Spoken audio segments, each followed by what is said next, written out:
I don't know why the algorithm just brought you to me, but hey, what's up? What's up? What's up? The algorithm let you find this channel for a reason, Johnson. Let's go with that. But now we cover what we do different around here is I can't stand Democratic Party. Can't stand them. That makes sense to you? I also can't stand the Republican Party. You okay? I know your brain's boom, right? Brain explode like bam, like what? Yeah, man, I'm like most of America. Most of America's neither Democrat or Republican. See, I know it's weird, right? Because on particularly all the cable news shows, they're either in one camp or the other camp, right? So I'm in neither camp because I think both parties are horrible. Now, that doesn't mean every Democratic voter is a horrible person or every Republican voter is a horrible person. I'm talking about the structure of the parties. I think that doesn't benefit working class people, and I'm a working class people. Understand what I'm saying? That's where I come from. So I think both parties are corrupt. They sell out to corporations and special interest groups, lobbyists, even foreign nationals. They take our kids to war for no damn reason other than to make money. So I got a problem with both parties, and both parties love war. And they also are both parties are very happy with black people being on the bottom of the bottom of the bottom of the bottom. One party lies and says they care. The other party doesn't lie, but they don't care that much either. So there you go. That is this channel in a nutshell. And that's okay with you. Put it this way. If that resonates with you, if that makes sense to you, if that's how you see the world to a degree, or if you've had these feelings, if you had these inklings, but you never really acted on it, you're like, I kind of feel that way sometimes. This is a channel for you. Okay, this is a channel for you. If not, and if you are like, I love blue, I vote blue anywho. Give me blue. Save democracy. We need to vote blue. Well, this is not the channel for you. And may you go with God. May you have a beautiful day. May all things work out for you. Good luck to you. And if you're like, it's a red wave. I love the Republican Party and Republicans. Yes. Oh, praise Trump. This is not going to be the channel for you. Because I'm going to have criticism for him too. And when I do that, your whole heart's going to break. You're going to lose it. Your intestines is going to come up through your throat, come out your nostrils. And you don't want that. Well, why would you put yourself through that? Why would you do that to yourself? So I'm just being upfront and honest. I don't want to lie to you. All right, so that's what it. Now, for those that are still here, I gotta take back something, and a little bit, right? I gotta clear something up, right? So, I've always talked shit about Don Lemon. Always talked smack about him because I always thought that Don Lemon was a hack. You know what I'm saying? Like, I couldn't help it, man. He worked for CNN. If you work for CNN, oh God. Man, if you work for CNN, I got some choice words for you. You know what I'm saying? Because CNN, come on, guys. You know, it's like, and then like, just, and I'm not saying that I was totally wrong about him, no. But I am going to say, I got to give him more credit than I've given him in the past. Okay, so I happened upon a video. I was looking up content for the night, and I ran across this video. It turns out that Don Lemon's going to the DNC convention. He's going to the DNC in Chicago. And he's doing this thing called On the Road to the DNC, which struck a chord with me because back in 2016, I did the same thing. Yeah, back in 2016, I did On the Road to Philly because that's where the DNC convention was held. Did the exact same thing, but I didn't have a camera person with me. I just went, and I ended up bumping into some independent media people that were out there, and then they kind of We kind of work together on the camera stuff. Wow. I used to be able to go out and go places and, you know, do stuff with people, like do filming and stuff. Anyway, that's not the point. Don Lemon, he shot some film while he was on his way to the DNC. And here goes a little bit of it. Check this out. Don Lemon, folks. Went to the great state of Ohio, where voters there, I think you might be surprised by some of it. Look, I'm not, they're saying, you know, conservative media and conservative people in the chats are saying in the comments, Don Lemon was surprised by this and oh my gosh, he got owned. If I was surprised me or I wanted a certain answer from people, I wouldn't post it on my pages.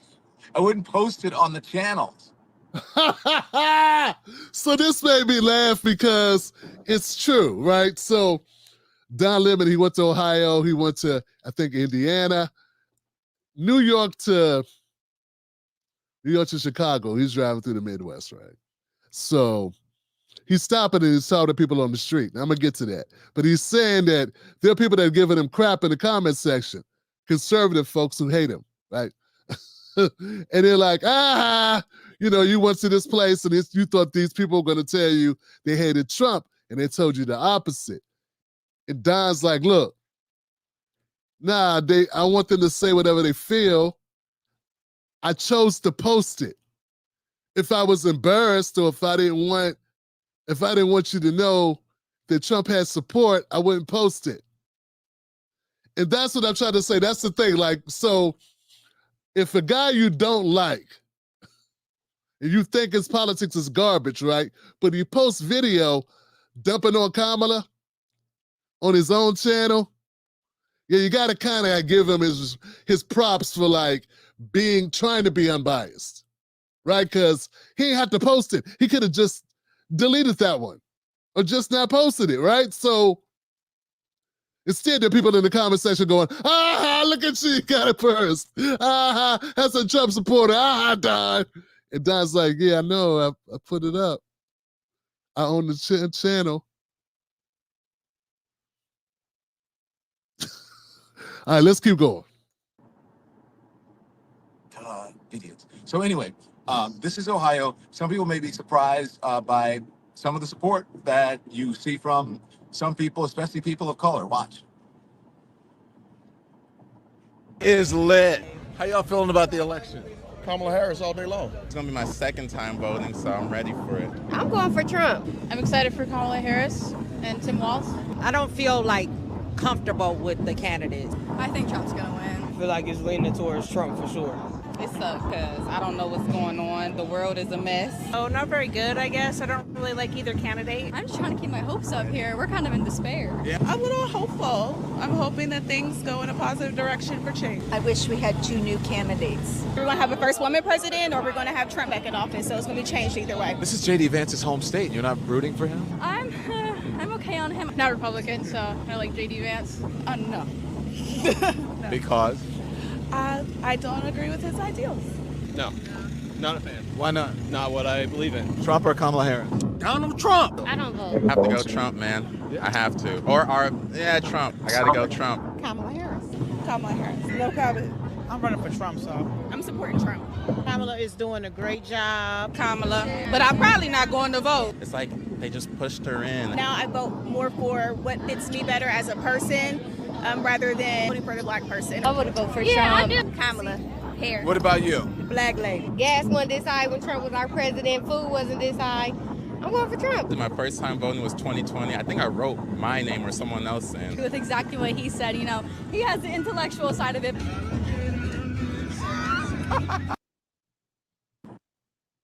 Oh my gosh. I could have left that last part out. I look like such a boomer, even though I'm not a boomer. Okay, so there you go. So you look, we're not like putting together or, you know, sort of pushing people to go in a certain direction. We're not surprised. I'm not surprised by any of it. This is what happens when you talk to people. This is why, folks, that you cannot just sit at home and rely my gosh, there's all this hype and this excitement, and oh my gosh, the momentum and the polls are right, and she's leading, and he and whatever. You have to get out and speak to people because we saw a lot of support. It's in Pennsylvania. That VP Harris is ahead, and this state is ahead, and it's tied or whatever. So a lot of support for the former President Trump from people of all ethnicities and even from women. So that's not surprising to me. I've been doing this since the 90s. Why do you think I'm out here? Why do you think I just didn't get on an airplane and go stand in front of the United Center in Chicago and say, oh, this is what's happening at the convention?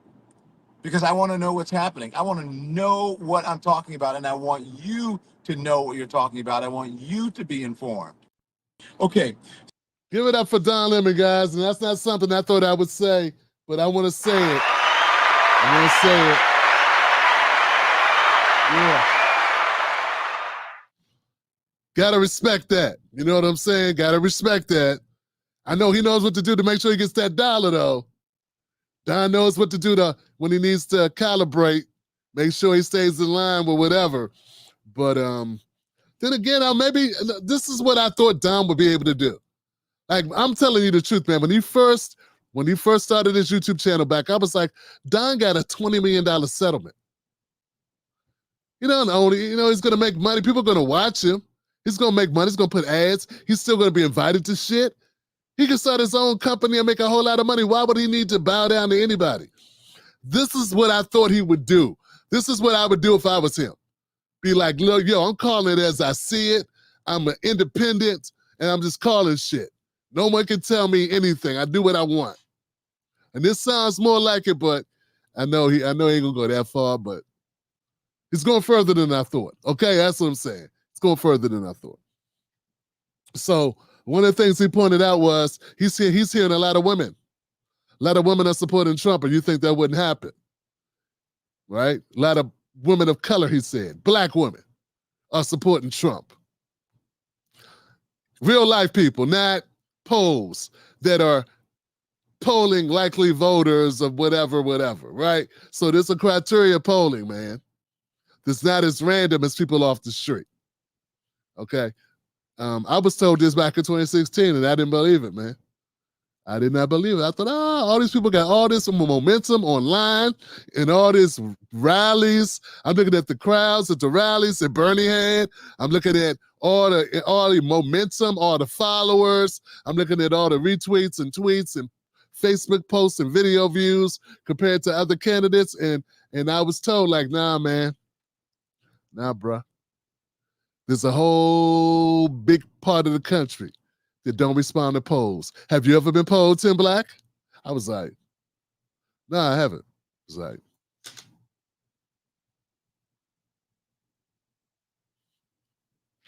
there you go. So we've been listening to a lot of comments, right? There've been a lot of stuff talking about on the cable news media. Everyone's saying you need to, this big, overwhelming energy of the happy, joyous warrior. And Kamala's smiling and everybody's smiling. They're going, Kamala! Kamala's killing it, right? That's the narrative. And I got to hand it to the Democratic Party for putting all their oars in the water at one time. Putting all their money to work for them at one time with all the influencers on every damn platform, TikTok, Instagram, Twitter, YouTube, just putting the money out there. Give us a video of your, here goes some talking points. It's been exposed. It's been exposed.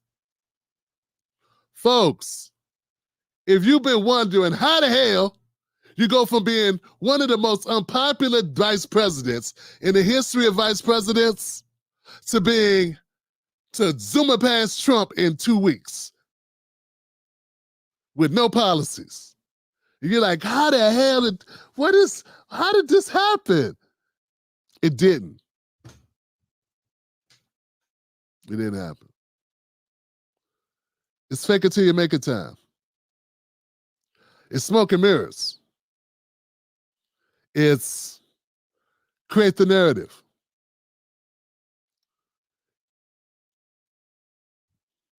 That's what it is. It's the media doing what the media does. Manufacture consent. That's what it is. Come on, there are people in America who don't even know who Kamala Harris is. How could you be for somebody you don't know who they are? You heard that one sister say it, the black lady. She didn't even know Kamala's name. She lives in America. And she doesn't know the vice president's name. She's like, the black lady. Yeah. A lot of people didn't know who Mike Pence was. It's not just Kamala Harris. Who knew who Mike Pence was? Right? You know what I'm saying? Who knew who, people that are into politics know, but that's 20% of the country. Then there's people that are kind of into politics. So you got political junkies, and you got people that are kind of into politics. Then you got people that may have heard something, but they don't watch. They'll vote maybe. You know what I'm saying? Then there are people that are totally tuned out. But you know what all those people have in common, no matter where they are, no matter where they fall on that scale? They all know who Trump is. Yep, they all know who Trump is. And guess what the last thing they heard about Trump is? He got shot.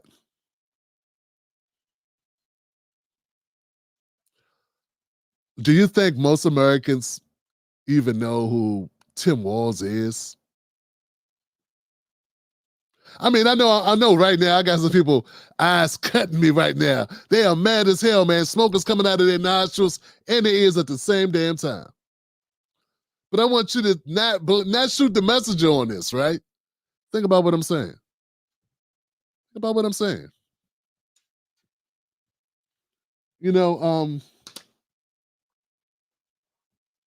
How can I put this, guys?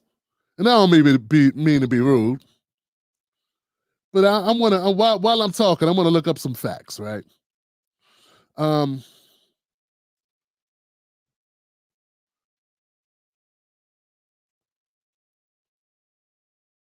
Here we go. Okay, so I wonder how many people watch football? How many of Americans you think watch football? How many of Americans heard that there's a Super Bowl? Right? A lot of Americans heard there was a Super Bowl. They may not watch football, but they know there's a Super Bowl, right? Same analogy. How many of them know who played in it?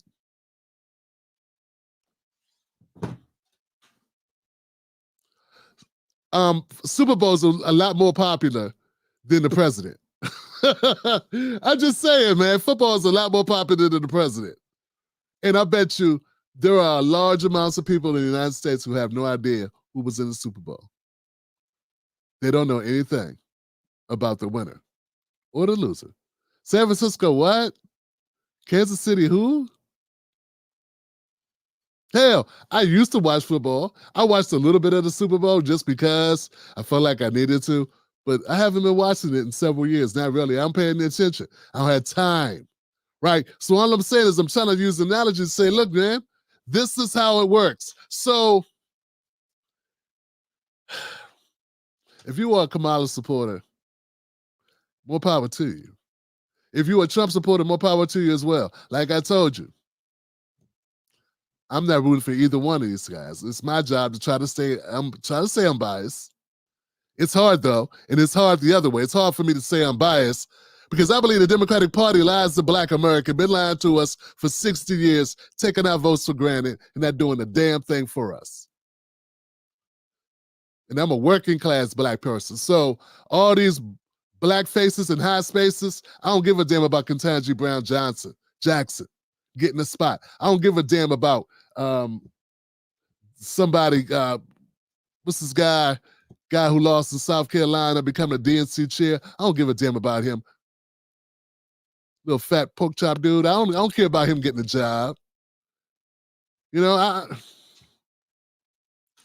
What I'm trying to say, man, is we got a lot of nonsense going on. right? But I try to stay above the fray. I hope you do too. What Don Lemon pointed out is a very important point. He pointed out that it's not what you think it is. The media can give you a certain impression if you're sitting at home watching TV. It can make you believe all types of stuff. A lot of people still like scrambling eggs and bacon. Everybody ain't eating avocado toast. All right? People still like to barbecue and cook out on their grill. Not everybody's got Impossible Burgers. All right? Not everybody's eating veggie meals. America's still America. All right? All right. Check the rhyme. Check the rhyme, Johnson. Check the rhyme. All right, so let's keep it moving, man. So I guess in an attempt to try to make the world the world aware of who the vice president is, well, Kamala Harris is still the vice president, but her running mate, they did this sit-down interview, guys. I don't know if you had a chance to check it out. They didn't interview with a person of the media. They interviewed each other. I'm sure it's as riveting, as interesting as you can imagine, Johnson. About it being halftime in America, we're a touchdown down, and I kind of like the idea of being a little bit behind. Well, I'm looking at Coach Walls right now. I'm looking at Coach Walls.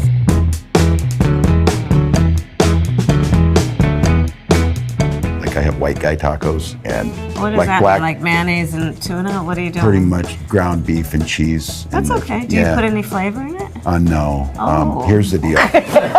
No, they said to be careful and let her know this, that black pepper is the top of the spice level in Minnesota, you know. I'm the first vice president, I believe, who has ever grown chili peppers. Well, trying to expand We'll my figure that- my food knowledge. You know what? We've got some cantaloupes. You'll be fine. Yeah. So, I I called was you, hoping maybe Tim. we wouldn't have to. I called you, Tim. Yes. You didn't answer, Tim. I know. What happened? The most important call of my life. It popped up, and we didn't recognize the caller ID. You know, this whole thing where they try to familiarize themselves with the public, like they try to do a reality TV thing, I think it's a little lame. You know what I'm saying? Because that's not, I want to know what you stand for. I want to know what you're going to do for me.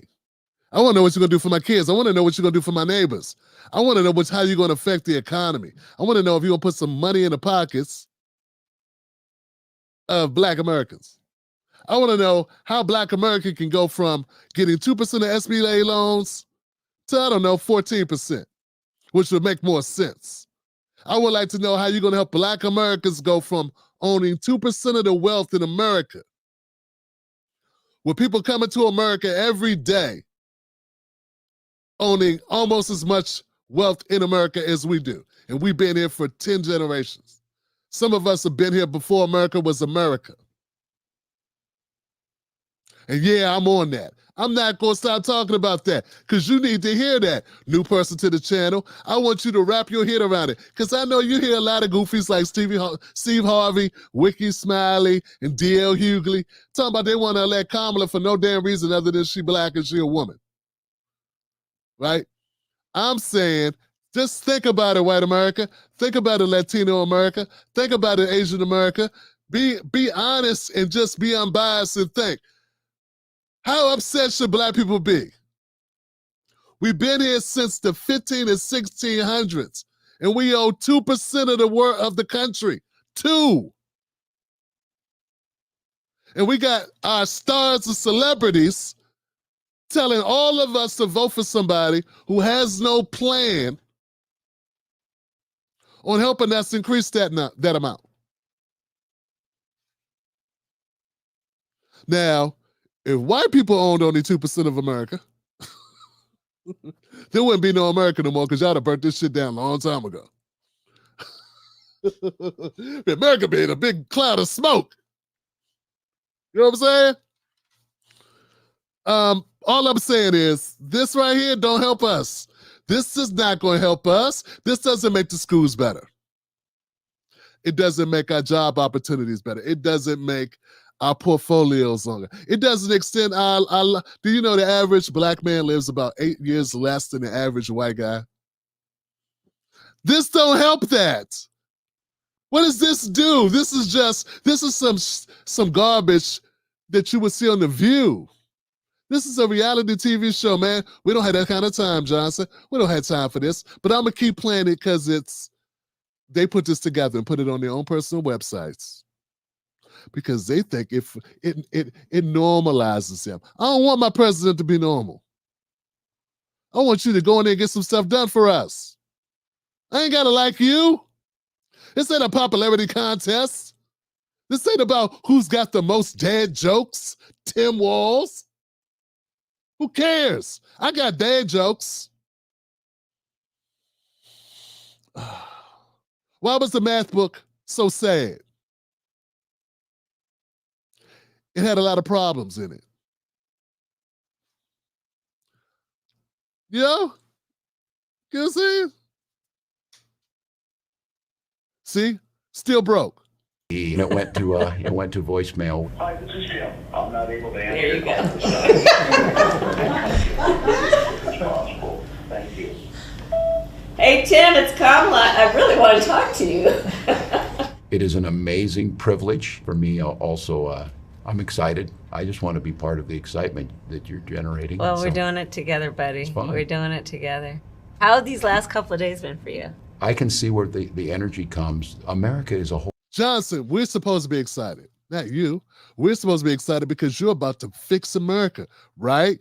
Tim, you and Kamala are supposed to be the answer for America's problems. You're supposed to turn it all around, baby. That's your job. Your job is not to come in and be a cheerleader. You're supposed to go to work and fix this shit. Or why should we elect you? See, somebody told Kamala wrong. Someone's telling Tim wrong. You're supposed to come in and roll your sleeves up and get to work, baby.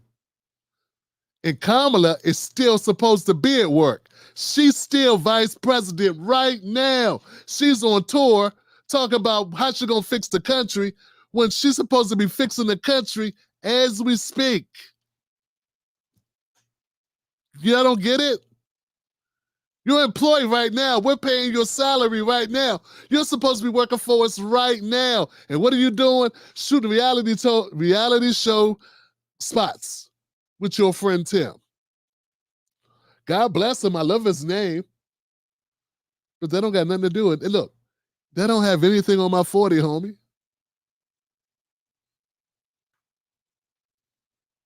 Hopeful country. Indeed. People are excited. In every one of those groups of thousands, sometimes over 10,000 people, you've seen exactly who we are as America. Yeah. People from rural areas, urban areas, of every stripe and size and background. This is who we are. You already did this, Kamala. Didn't you do this last time when you ran for president? Didn't you go around the whole country before you dropped out in Iowa with no electoral votes? Didn't you already do this?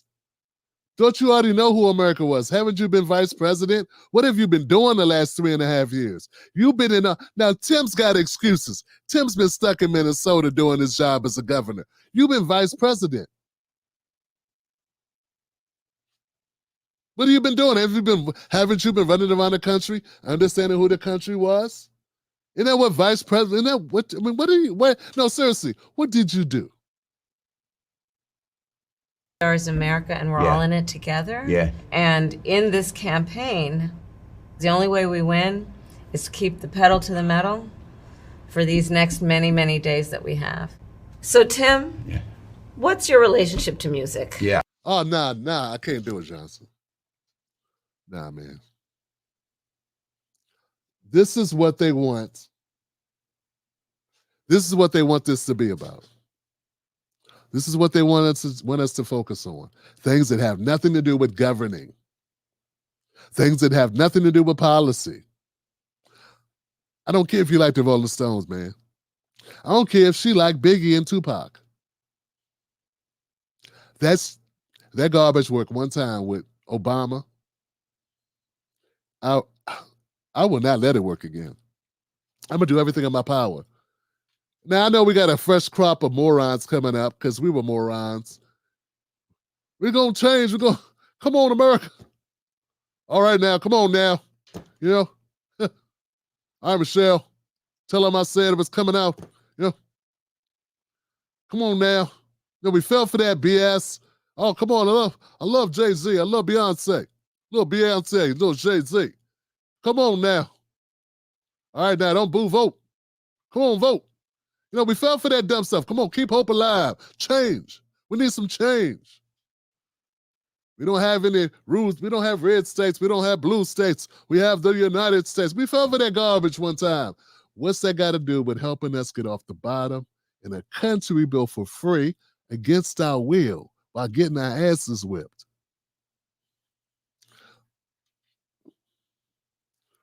What you got for me, Barack? How you gonna help us? Like, navigate this thing, fix this. Nothing. They got nothing for us.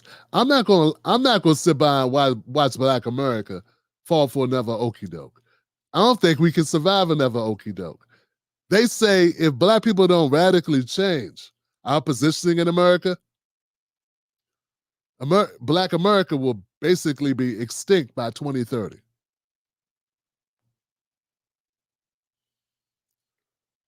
That's what economists say. When I talked to Dr. Sandy Darity, one of the foremost economists, on African American studies, when he talks about the racial wealth gap, man, things get serious. Look, guys, we don't have time. We don't have time to sit around and talk about who likes what music, how you like your tacos, man. Dog, no one cares. I don't care if you even like tacos. I don't care if you like salsa. I don't care if you like corn on the cob. I don't give a damn, Johnson. I don't care. I don't care. I don't care about that high school team you coached where you were an assistant coach. He was an assistant coach of a high school football team for a couple seasons. There were several other coaches on that damn team. You don't get to be called coach for 25 years later when you coached two damn seasons. You and another group of other coaches. You don't get to do that. I mean, I'm not going to let you do it and pull one over on us. What you going to do for us, Tim? Tim, what you got on my 40, homie? Check the rhyme. Speaking of checking rhymes, man, JD Vance went hard in the paint today. Now, I don't know if this was today, maybe it was yesterday, but I saw this clip and it was so hard, man, I had to wince. American people just don't buy the idea. People just don't buy the idea that Kamala Harris, who's been vice president for 3.5 years, is somehow going to tackle the inflation crisis in a way tomorrow that she hasn't for the past 1,300 days. Giving Kamala Harris control over inflation policy, Shannon, it's like giving Jeffrey Epstein control over human trafficking policy. The American people are much smarter than that. They don't buy the idea that Kamala Harris represents a fresh start. She is more of the same. It is. One more time. That Kamala Harris, who has been vice president for 3.5 years, is somehow going to tackle the inflation crisis in a way tomorrow that she hasn't for the past 1,300 days. Giving Kamala Harris control over inflation policy, Shannon, it's like giving Jeffrey Epstein control over human trafficking policy. The American people are much smarter than that. They don't buy the idea that Kamala Harris represents. Yeah, a Jeffrey Epstein reference. Let it. Yeah, man. So I guess you're saying that she wouldn't be a good job. She wouldn't do a good job on the economy. Is that what you're saying? Kind of saying that maybe she might screw it up. Woo! Okay, rookie mistake here, JD. Two things. First thing is, there's a lot of talk online about Donald Trump being on the plane with Epstein several times. So any Epstein reference is going to bring in the back of the mind those pictures of Trump with Jeffrey Epstein. That's number one. Maybe coordinate the punchlines with the president before you go do them. You know what I'm saying? I know, rookie mistake. Didn't think about it. Number two, when you deliver a punchline, After you say the punchline, stop talking. 1 potato, 2 potato, 3 potato. This allows the brain to absorb what you said and let the punch stick. Sort of like when Simone Biles does one of those triple pike moves, somersaults, Harvey Wild bangers, whatever, and sticks it and she stops and she puts her hands up. That's you. When you hit a punchline, you shut up. You don't keep talking and step on your own joke. I know, man. Rookie mistake. You know what I'm saying? But take it from me, it works. Yeah, man, this wasn't the best choice of words. It was a good singer, though, but I'm just saying. Not to be undone. And since we brought up a clip of JD Vance, I got a clip here of Kamala Harris. Now, you know, we covered Kamala's economic agenda that she just did a couple of days ago. We went through the entire program, right? And I commented, made thoughts, gave commentary, but we played the entire thing, right? We also played Trump's entire New Jersey speech, right? His press conference. Entirety, right? Put the work in. But now that Kamala Harris has come out with a couple policies, one of those being trying to prevent price gouging. She didn't really list how she was going to do that, how that was going to work exactly. The other thing was she wanted to give out $25,000 to first-time home buyers. She didn't really say how she was going to do that, but that was one of her policies. She also wants to build 3 million homes. Affordable housing. 3 million affordable housings. And I'm thinking, don't we have enough projects? Because that's like, I mean, how the hell can you make 300 homes? This ain't single family homes. Are you talking about apartments, like studio apartments in like Roach Motels? What are we talking about? 3 million? It just makes me think about the Clintons in Haiti and how they had this humongous contract to build homes in Haiti and they never got built. And all the money went bye-bye. Bye-bye, money. Bye-bye. Bye-bye. So here goes Kamala Harris being confronted by a reporter about her new economic plan. Yeah, Johnson. Your some economic policies last week. Yeah. Can you explain how you're going to pay for those? And can you give us a sense of what other policies you want to unveil going forward? Sure. Well, I mean, you just look at it in terms of what we are talking about, for example, around children and the child tax credit and extending the EITC. It's at $6,000 for the first year of a child's life. The return on that investment in terms of what that will do and what it will pay for will be tremendous. We've seen it when we did it in the first year of our administration. We reduced child poverty by over 50%. So that's a lot of the work. And then what we're doing in terms of the tax credits, we know that there's a great return on that investment. And when we increase home ownership in America, what that means in terms of increasing the tax base, not to mention property tax base, what that does to fund schools, again, return on investment. I think it's a mistake for any person who talks about public policy to not critically evaluate how you measure the return on investment. When you are strengthening neighborhoods, strengthening communities, and in particular the economy of those communities, and investing in a broad-based economy, everybody benefits, and it pays for itself.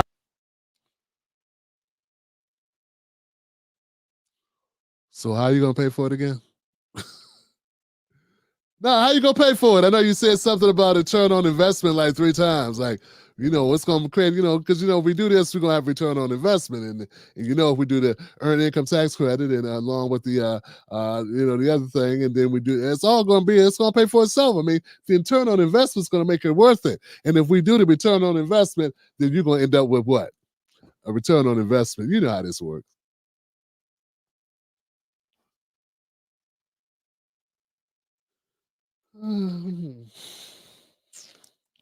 How will you pay for it? And now I'm one of those people, man, that I say, hey guys, we found ways to pay for everything else. We pay for them damn bombs. She could have said that. She could have said, hey, I don't know, the same way we came up with money for Ukraine. Zinger, bam, right? Then I, as a former progressive type, till I found out progressives don't really care about black folks. They don't, But they like putting us in the videos and showing us. But I'd be like, yo, what we gonna do for a black agenda? They'd be like, why you asking for stuff for you? We have to help everybody. I'm like, well, LGBTQ wants stuff for LGBTQ. Why come black people can't want something for black? There you go again, Tim Black. So all I'm saying is, but if she would have said, yo, we're going to come up with an earned income tax credit money. Reason why we're going to be able to do that is because we're going to come up with it the same way we came up with it, the money to send to Israel. That's what we're going to do. And we're going to do that the same way we came up with money for Ukraine. And we're going to come up with it the same way we came up with money for them space stations. All right? We're going to do the same thing, the same way we came up with that. We're going to come up with money for our families. And that, my friend, is how we're going to fund it. We need to prioritize our young people. We need to prioritize working class families for a change in this country. And if that means we got to tax some billionaires, if that means we got to stop paying for bombs, that means we got to shut down a couple bases in some of these countries we don't need to be in because ain't none of our damn business, that's what we're going to do. Now, see, that would have got her a lot of ridicule, but you know what? That would make sense. You ain't got to agree with it. People would probably roast her for it. She might even lose the election. But at least then, it's not word salad. At least then you could run on it. At least it makes numbers start making, it's like, oh, okay. Oh, okay. You mean business. You standing on business. But instead, it's the word salad parade. Instead, we get the word salad, extra croutons, bacon bits on the side, a little bit of ranch.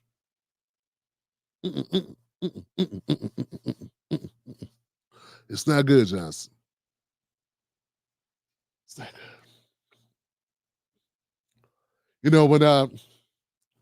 And if you didn't have an opportunity to watch the entire videos of Kamala Harris and Donald Trump, I'm going to sum it up to you like this. And this is something that I've gleaned from digesting both. Now, Trump's video was an hour and a half. Kamala's was less than an hour. Their speeches. And what I determined is that it seems like Donald Trump is going to run the doom and gloom campaign, where he just tells America how scary America is, how bad off America's doing, how America is a failing country because of who? Kamala and Joe Biden. How the American dream has disappeared.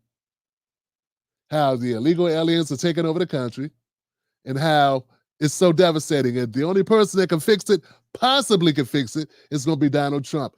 That is Donald Trump's plan, okay? On the other side, Kamala Harris's plan is, see how happy I am? Me and Tim are the fun crew. We're fun. This is opportunity, and she even named her economic plan Opportunity Plan. The opportunity economy. Everyone's going to have an opportunity to participate in our economy. We're all going to get the opportunity to make as much money as humanly possible. Because we're all gonna, oh, I'm sorry. Oh, God. Well, because I'm so happy. I'm inspired. Aren't you inspired, Tim? We're all inspired at the opportunity. I think, all the kids are going to be they're going to be so happy. That's the Kamala Harris campaign. Yeah.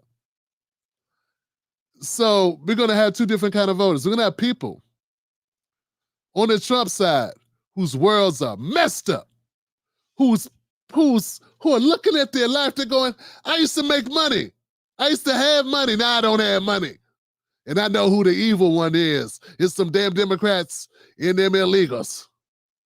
That's what it is. And these stupid war, sending Ukraine money. Why do we send in Ukraine money? I don't even like Ukraine. And you're going to have the Kamala voters that are optimistic about life. I want to feel good.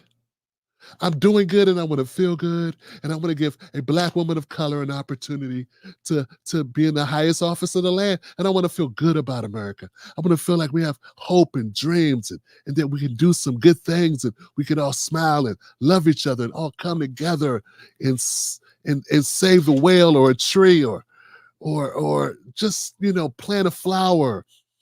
And our kids can go to school and just be happy and everyone smile and enjoy life and the sun will shine and things can just be beautiful. And we can focus on that. And it doesn't matter the color of your skin or if you love her, who you love and love who you want and have the freedom to do whatever you want. And don't wear clothes or wear clothes. Don't matter. Walk around butt naked if you want. Because this is America, man. This is America. This is what America's about, man. It's about this. It's about laughing at our problems. It's about smiling and drop bombs while smiling. It's about dropping bombs and smiling when you do it, whistling while you twerk, and twerking while you vote. And just believing in oneself. Being a coach of a high school football team one day and the next day, a heartbeat away from the presidency. That's what America's about, man. It's about taking an old man's job from him and putting him in a home. Yeah.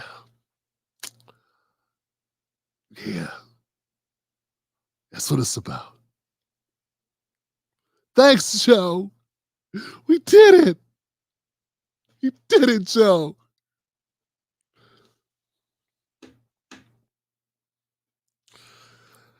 You know something? I think that fear is going to work. Fear is going to win. You know why I say I'm going to go out on a limb on this and I'm going to say fear is going to work because people run from shit a lot quicker than they run towards stuff for fun. Like, you let a Rottweiler go in a crowded room, 10, 15 people going to die just because they didn't move fast enough. But if you put a Rottweiler on a chain and say, if you get past this Rottweiler, we got 50 grand in the back room back there, nobody's going to go in there.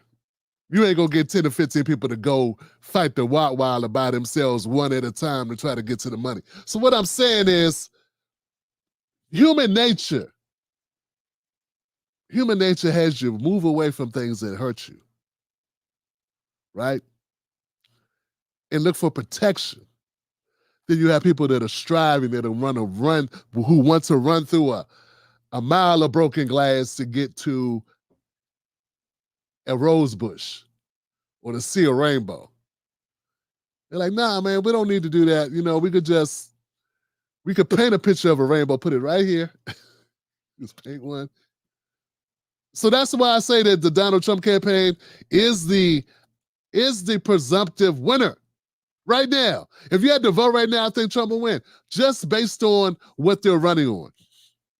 Something drastic has to change. And considering Kamala Harris isn't taking questions. When I covered the Donald Trump presser, right? At the end of it, he answered questions. Now, don't get me wrong. Some of those were GED questions. Like, they should not have been there. It was like, what kind of question is this? But there were some of them that were okay questions. You know what I'm saying? Trump is willing. He has this thing down where he'll answer questions. I don't know if they're going to be truthful.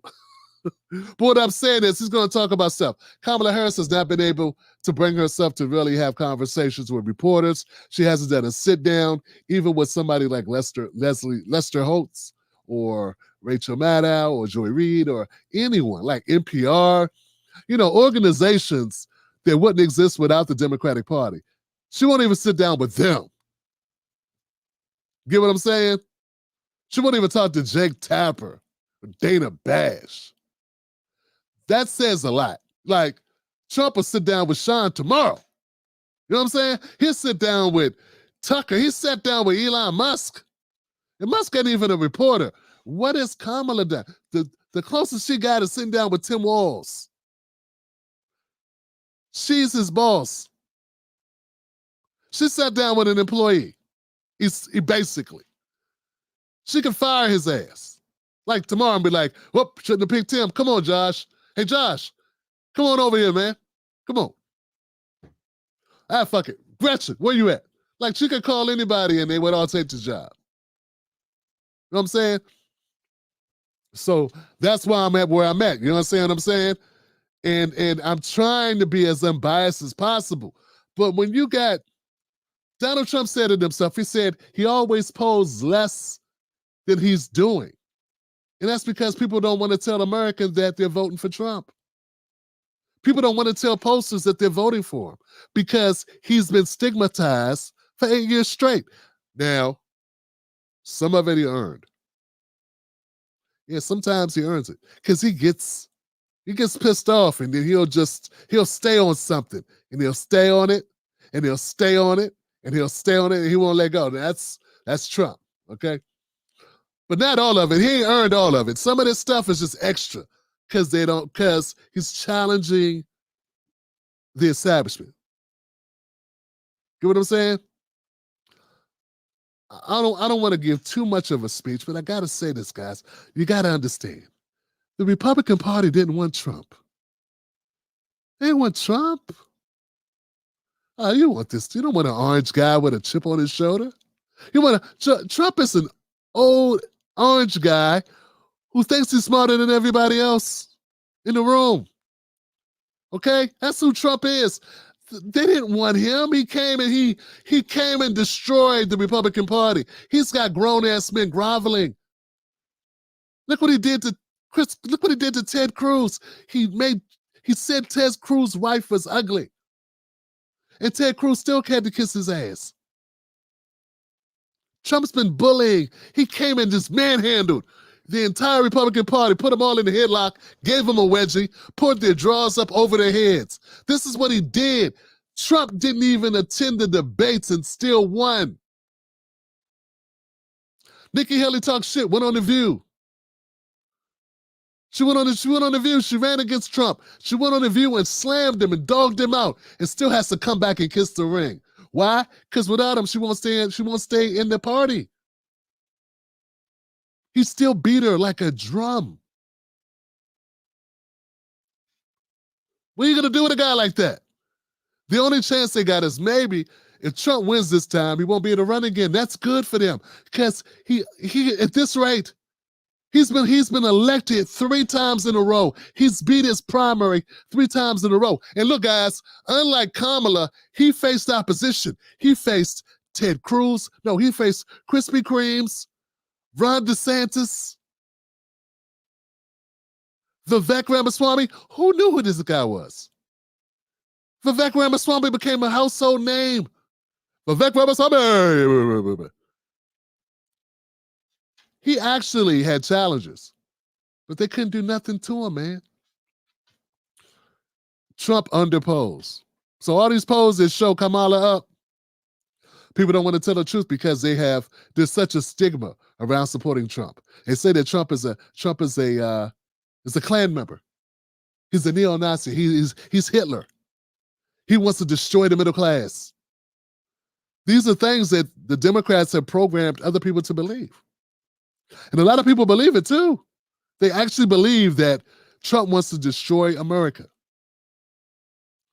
How he was unable to destroy America when he was president, I don't know. That doesn't count for anything, that America is still standing after 4 years after him, but that doesn't matter because it's saying he was just waiting for now to do it. It's his second term where he was going to finish destroying it. People believe it.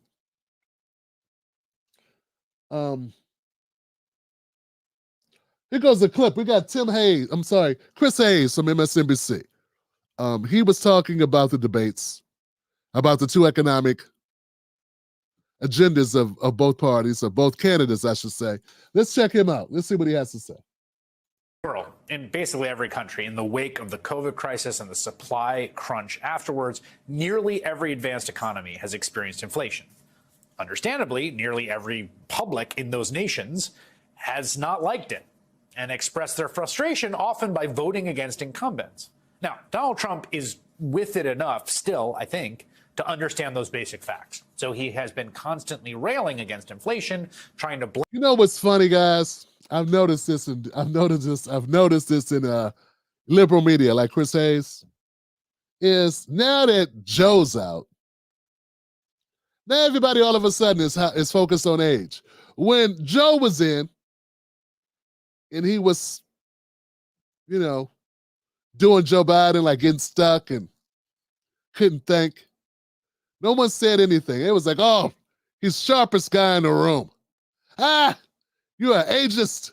Whoopi Goldberg goes on this rant. The whole country, everyone's, he's wise is what he is.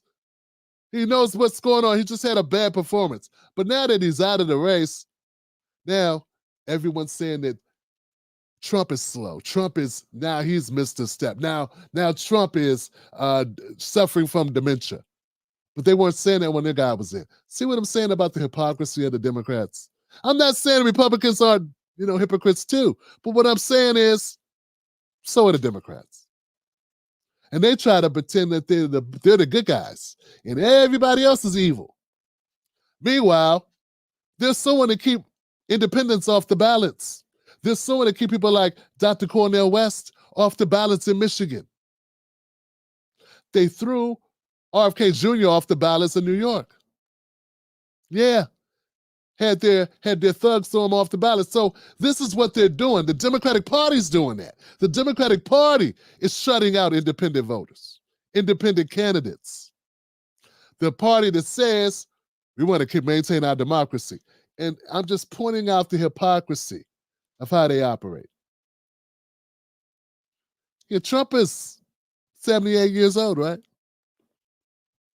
He says somehow he's still with it. I called out Mitch McConnell when Mitch McConnell was up there buffering. But Feinstein, they let her serve her office until she damn near passed away in the chamber. They were like, looks good to me.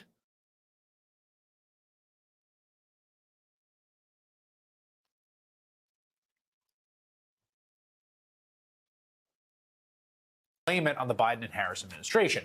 But if you listen to what he suggests actually doing about it, it just makes no sense.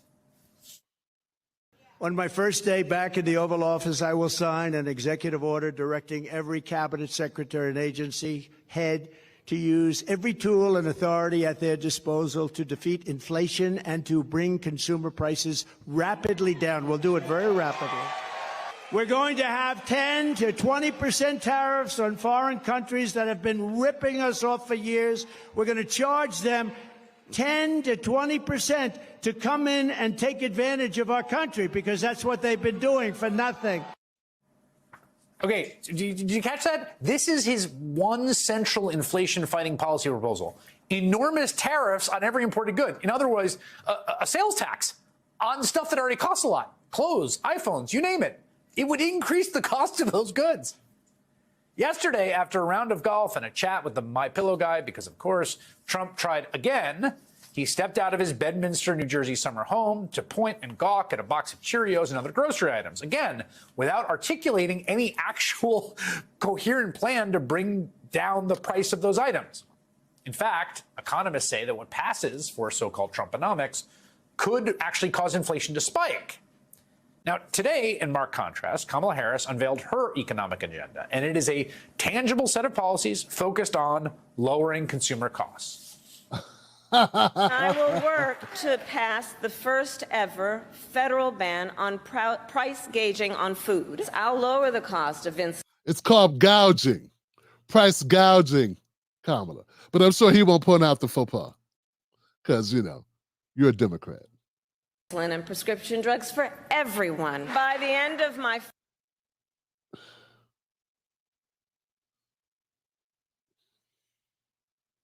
I remember when Chris Hayes first started. I remember when I thought Chris Hayes was good at his job.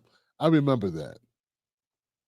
I'm sorry, guys. I just didn't know Chris Hayes. I hadn't watched this until now. I'm sorry. I didn't know Chris Hayes was going to continue to lie that they came up with these healthcare and pharmaceutical cuts that were already a tangible set of policies focused on lowering consumer costs.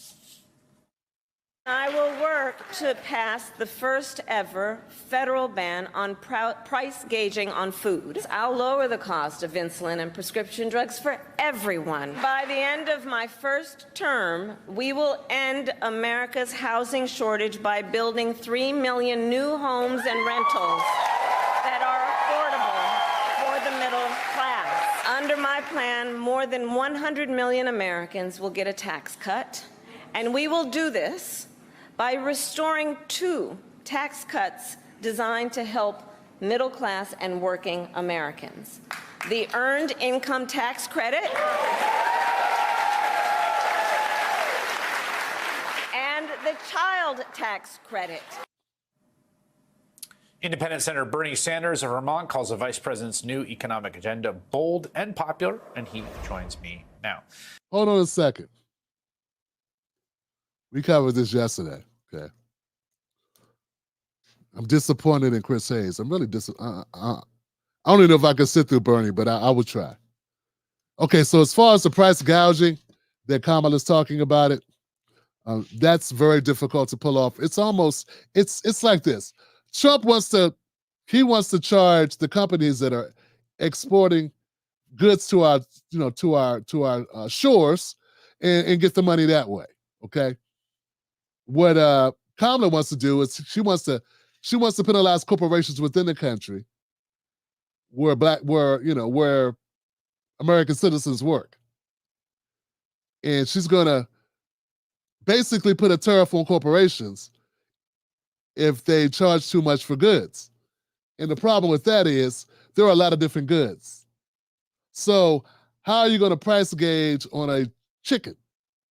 Is the price, who's marking up the chicken? Is it the place where you got the chicken? Is it the farmer? Is it the processing plant? Is it the drive over delivery? Is it the grocery store itself? Or was there cost all the way through?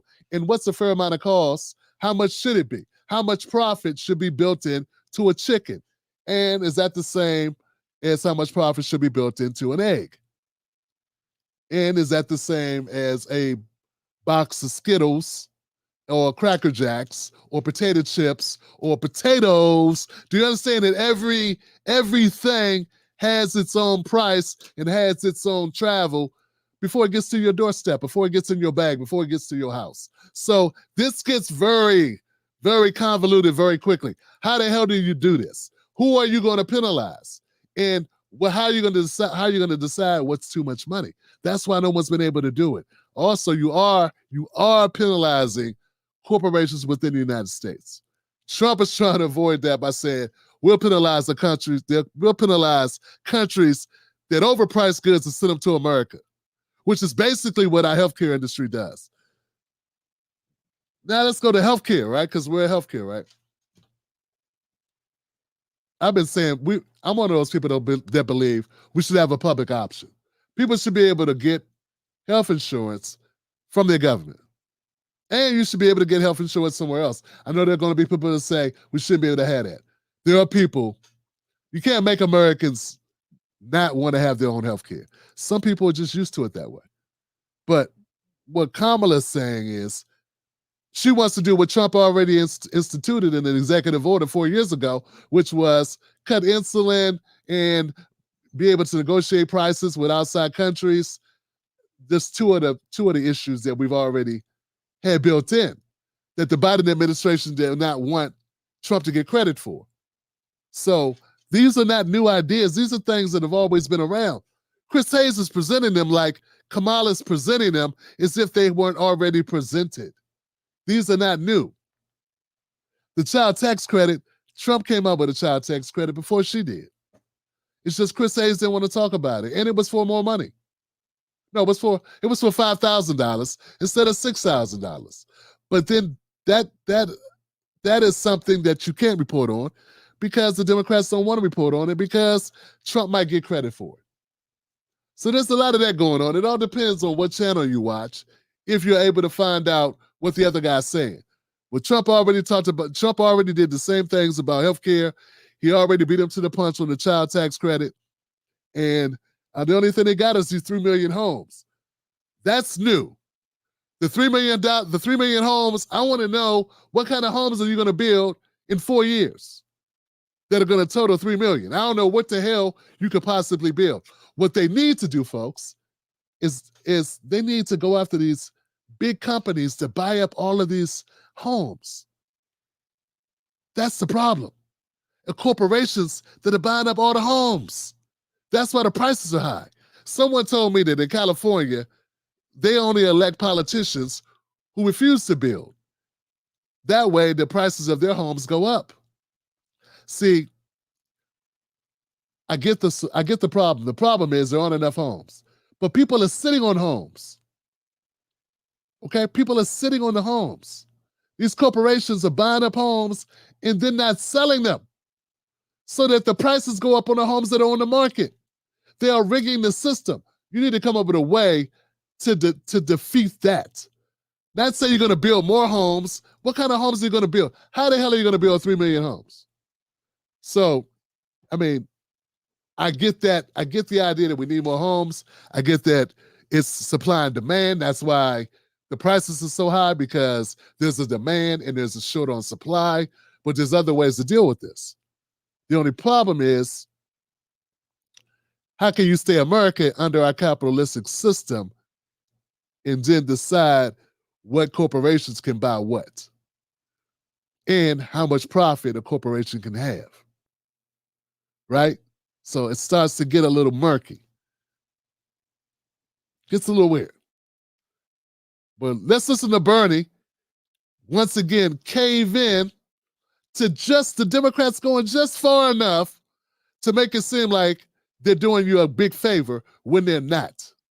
And watch Bernie. I haven't even watched this, but I got a feeling Bernie's going to agree with everything Kamala's doing. He's not going to say anything's wrong at all. She's not talking about a public option for healthcare. She's not talking about making healthcare free, like Israel's healthcare is free. He's not going to talk about that, though that's what he ran on twice. He's going to agree that she has a great healthcare policy. That's not the policy he raised millions of dollars off of. And he's going to sit there like he's not a sellout for doing that. And there'll be people that, thank God, they're not still in my show. They're not really supporters of the show anymore, who will be upset that I would call him that, even though he's the one that's sticking a dagger in the back of his own policies that he raised millions of dollars off of championing.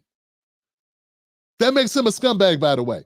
If you run on something 2 times in a row and you take money from people running on it, and then when you're in a position of power, you pretend that you didn't support that anymore, and you applied a plan that's opposite of that, that makes you a sellout. And that makes you basically a thief for taking all that damn money.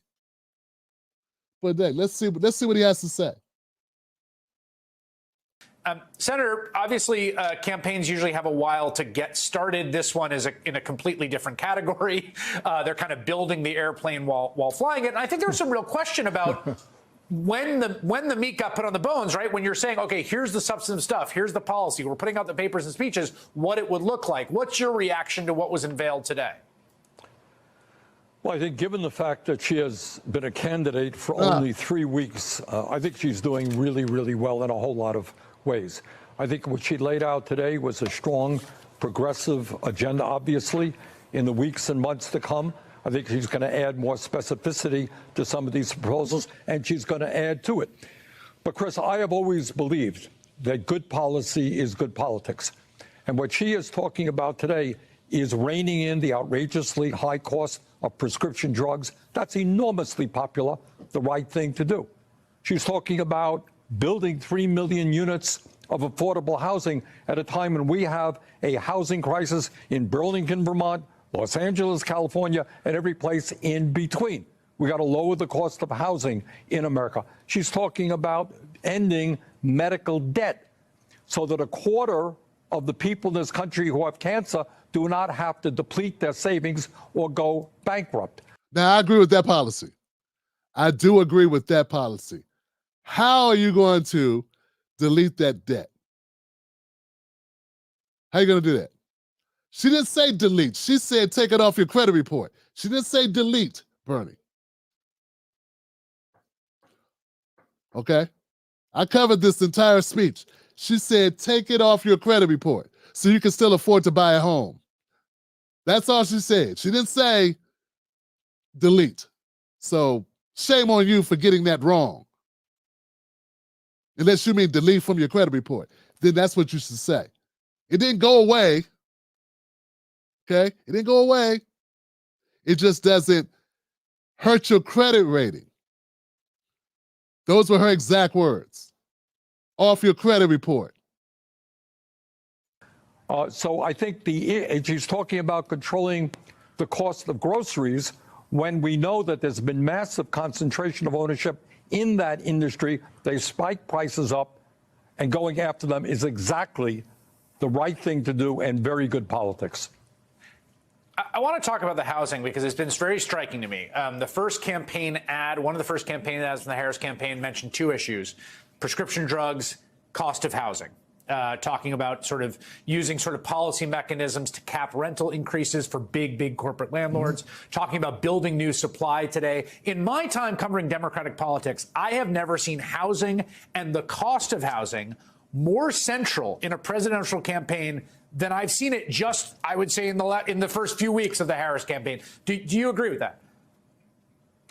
Absolutely. And I think many of us have been negligent in really perceiving the nature of the housing crisis in America.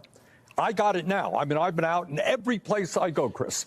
People say we can't find affordable housing, homelessness, 600,000 people.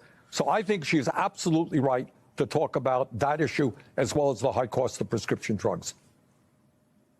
There was an interesting kind of ideological tug. The way that you deal with that is you have to put more money in the pockets of people. People got to make the money. People have to make more money. That's what has to happen. And that's something that they don't want to have a conversation about.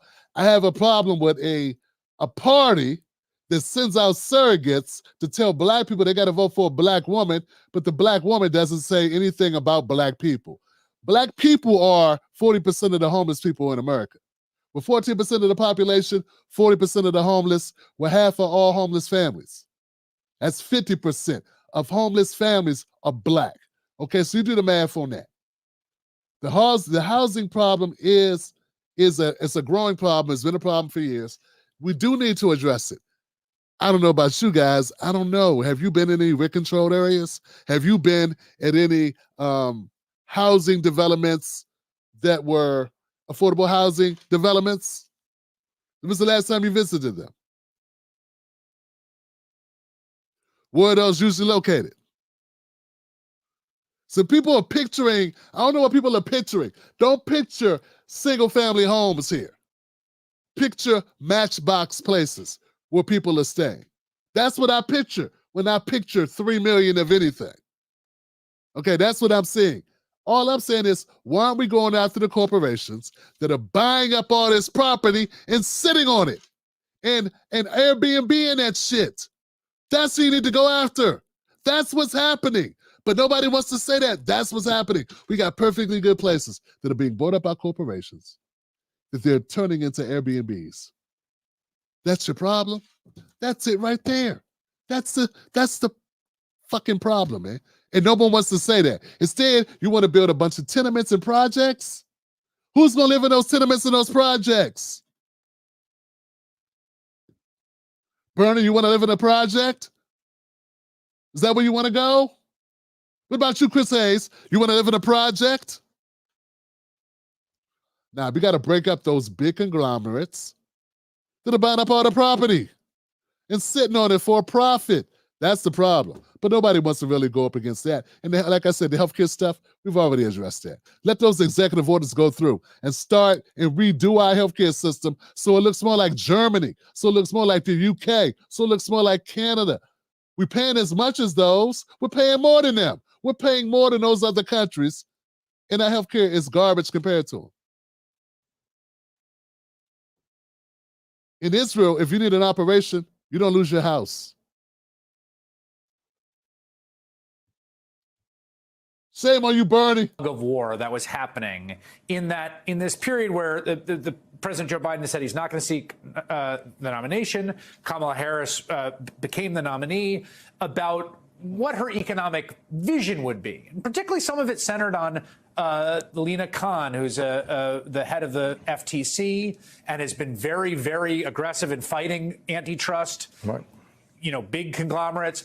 Do you feel like you have a better sense of that? This seemed to me a full-throated endorsement of Lina Khan's work at the FTC, of going after concentration in big corporations. Well, Chris, as you know, there were some Democratic donors, big money interests, who don't like the work that Lina Khan is doing. I happen to think she's the best FTC chair that we have had for a very, very long time. And if Kamala Harris is going to be successful in taking on corporate greed, in taking on concentration of ownership, she's going to need somebody like Lina Khan at the head of the FTC. Finally, Senator, do you think that the price issue still sort of crowds everything out in people's perception of the economy the way it did, say, 6 months ago, a year ago? Well, inflation is going down, but I think especially when you walk into a grocery store, people are legitimately concerned. And by the way, Chris, one of the other issues that she talked about today was the expansion of the child tax credit and making it permanent. Yep. In the American Rescue Plan, we, by doing that, cut childhood poverty in America by over 40%. One provision in one bill. You make that permanent, we deal with the outrage that in the richest country in the world, we have the highest rate of childhood poverty of almost any major country. So paying attention to the needs of parents and kids is. I agree with that. Now, that I agree with. That's amazing policy. It pulled 40% of children out of poverty. And it's a shame that it could not stay low, right? It's a shame that it expired. Okay, that was a very good policy, and it just goes to show poverty is a legislative choice. It is a decision that we're going to have poverty. We can change that. So the earned income tax credit, and then the earned income credit. So J.D. Vance had the earned income credit. She's talking about the earned income tax credit, child tax credit, earned income credit, two different credits. One. I support both of them. I do. Okay. So there you go. Now that, Bernie, I agree. But what I'm saying, Bernie, she doesn't go far enough on healthcare. You know it, man. It just doesn't go far enough. I feel like it's as far as Trump is trying to go. That is exactly everything she said about healthcare is what Trump was doing. Before Trump left office, you're talking about doing his plan. Somebody say, well, Tim, he only wanted to do that plan because he wanted to beat, he wanted to beat Biden. Well, yeah, that's good. That's called competition. That's what we need. We need competition in politics. That's why we need more than one party, man. Cool. That's how it's supposed to work. Trump is supposed to pressure Kamala, right? Kamala is supposed to question or pressure Trump. If we had third parties, we'd have even more pressure. Right now, they can rig the system. The exact same things that are happening with our properties, where they're rigging it, the same thing we're saying that's happening with the foods, where they're saying, well, this one company has owned so much of the supply chain, they could just unilaterally boost the prices, right? They can gouge us on price. That's because they're not competing against anyone. Because if they were competing against someone, they would just lower their prices and take this other guy out of business, right? They would just take the hit and knock this guy out of business. That's what's happening with our politics. People get it when you're talking about other industries, but they don't get it when we talk politics. This is why I support third parties. I support third parties because this is what the Democrats and Republicans do. They play off each other. Good cop, bad cop, and the people get screwed. That's how that works. Yeah, that's how that works.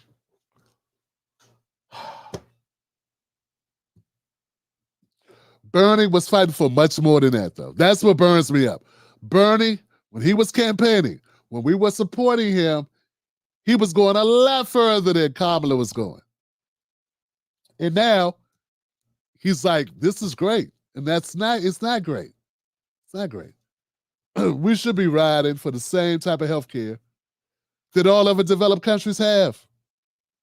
All other developed countries, westernized countries, have a level of quality of care and a price point for care and for pharmaceuticals that are so much better than ours. Why are our medicines so damn high? Not just for seniors, for everyone. Why? Why is the same drug 10 times more in America than it is in Canada, and in Australia, and in the UK, or wherever, in Italy? What? Like, why? It's not because it's better. It's the same damn drug. It's the same drug. And Bernie, that's not a monumental thing to say. I mean, it's not groundbreaking to have that stance, man. It's basic. What's not basic is to be able to articulate it on the world stage so people hear it. That's all. And when you end up with parents that are older and get sick, then all of a sudden people start thinking, oh damn, why is this so much? Oh my God, when your spouse ends up with a disease, a condition, and now you're losing your home, all of a sudden things start clicking. All of a sudden you realize those smart ass memes on Twitter are some bullshit. When it's your family, when it's you, then it's like, uh-oh, when you're thinking about unaliving yourself because you're about to lose everything you own, or you're about to cost your family everything that y'all own because you're sick. Then all of a sudden, all of those small little tweets, all the little bullshit Facebook posts, all the sarcastic memes that are on TikTok stop being so funny, don't it? Yeah, then it's no longer funny. When you're thinking about sitting in the garage with the car running. Seems a little different then, right? But see, that's the problem. Everybody wants to joke. Everybody wants to argue in comment sections. This is real life-ish going on. And I said this on an earlier show, and since some of you guys weren't here for it, I want to know, in what world does it matter what color Kamala Harris is? When it comes down to it, she won't even say black. See, white people, you don't have to deal with this. Asians, you never deal with this. Latinos, you don't deal with this. No one says you're a bad Latino if you don't vote for a Latino. No one says you're not Asian if you don't vote for an Asian. Because they understand your primary concern is taking care of your family, and your primary concern is economics. Now, it would be nice if they were Asian. It would be nice if they were Latino. But if they're not going to do anything for Latinos or for Asians, what difference does it make? For some reason, and we know the reason, right? Well, anyway, being black in America is listen to a bunch of assholes tell you what you got to do because somebody black. And that person that you're talking about doesn't have a single solitary policy that has anything to do with black people. So why not treat them like everybody else? If you are going to govern like everybody else, maybe even worse, to be honest. Because now you got to prove to everybody that you ain't doing that for black people. Because you don't want anybody to think that you hooking black people up. So we end up getting less than we would have got from a white guy or a white woman or an Asian guy. You get what I'm saying? Because now they got to not make it look like they care about black people. Get what I'm saying? So I sat through Kamala Harris' entire speech. We all been waiting for her to give a speech about her policies.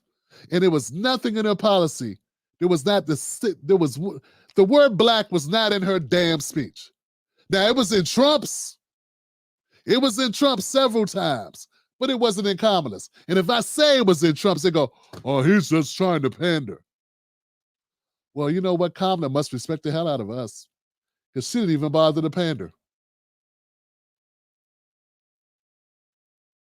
All right, guys, my name is Tim Black. Thank you for tuning into this show. I appreciate you. We're going to keep it real here. At the end of the day, it ain't about what I think. It's about what you think. So what do you think? Huh? Does it make sense? Is it starting to clear up? Well, the DNC convention is from Monday through Thursday. Monday through Thursday. There's going to be a lot going on. I'm going to be covering it. I'll be letting you know the real deal about what happens.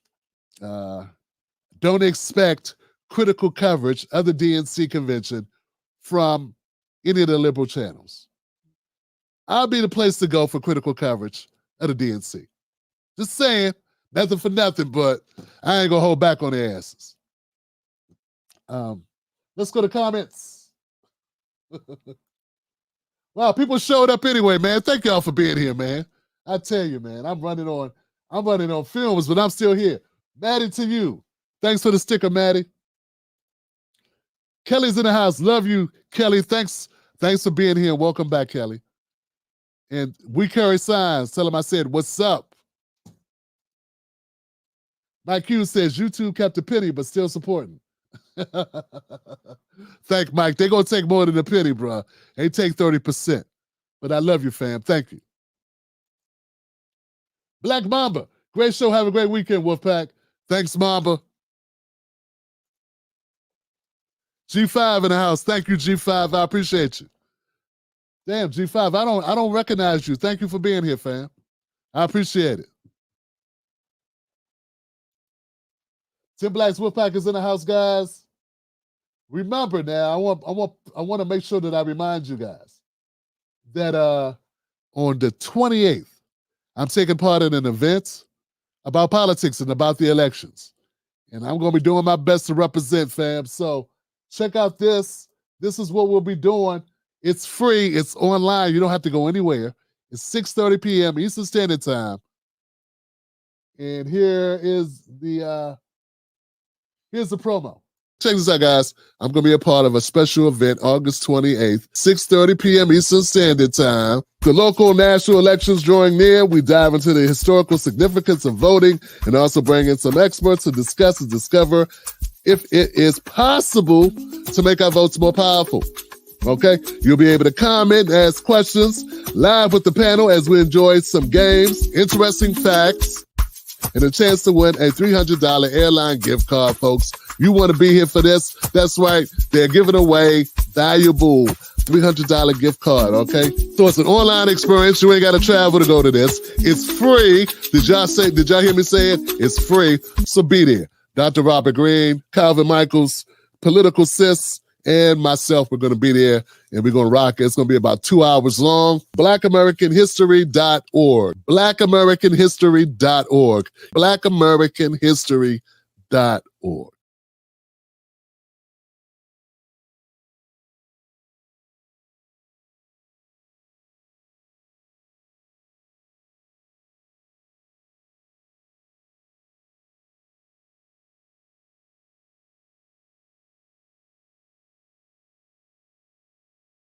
I just feel like she's not good for president. She's good vice, but not.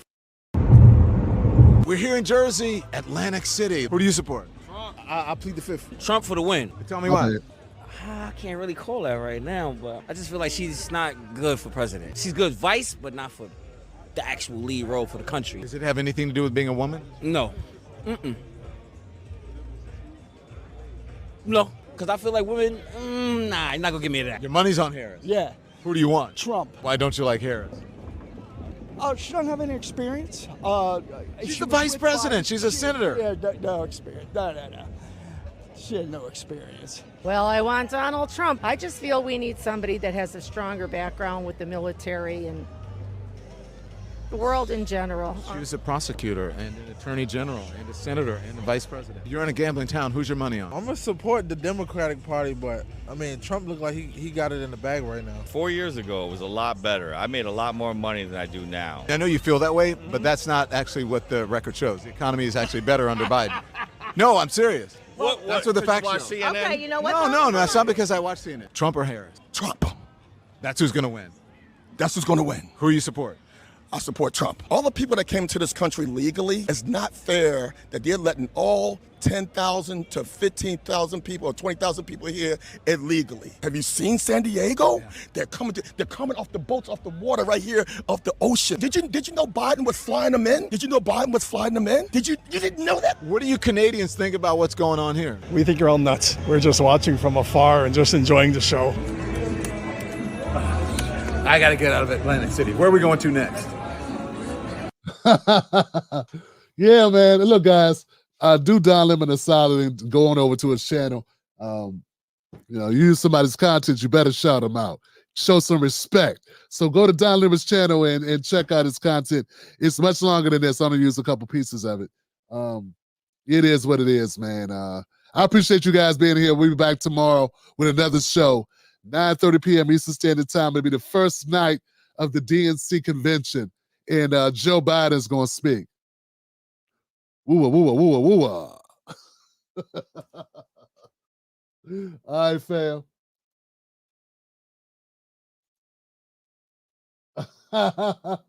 Yeah. It's going to be wild.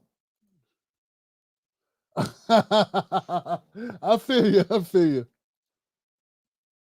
Yeah, Deneen Graham, what's up, Deneen? Yeah, one of those guys looked like he was drunk, man. He was tore down. My man was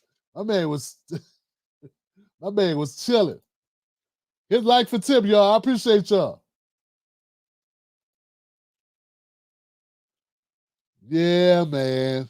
With a soldier, it's disappointing, fam. It's disappointing. Nelson Ortega, thank you, Nelson. I appreciate you, man. I appreciate y'all coming through. New distro. Don't fall for the setup. Oh, she's a woman trick. Yo. So, Kitty.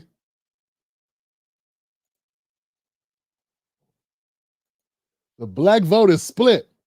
And that says something because it ain't been split in 60 years. I feel you.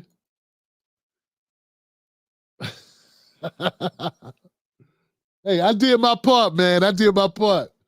I bigged them up. The same thing I would want people to do if they use my content, right? If you use my content on your show, I ain't gonna hit you with no strike or no shit like that. But I would appreciate a shout out. That's respect. Oh boy, sounds fun. Man, I'm out of here, y'all. Let me get out of here, man. I'm up here talking. Go to TimBlackTV.com, become a member of the show on Patreon or YouTube. Booyah!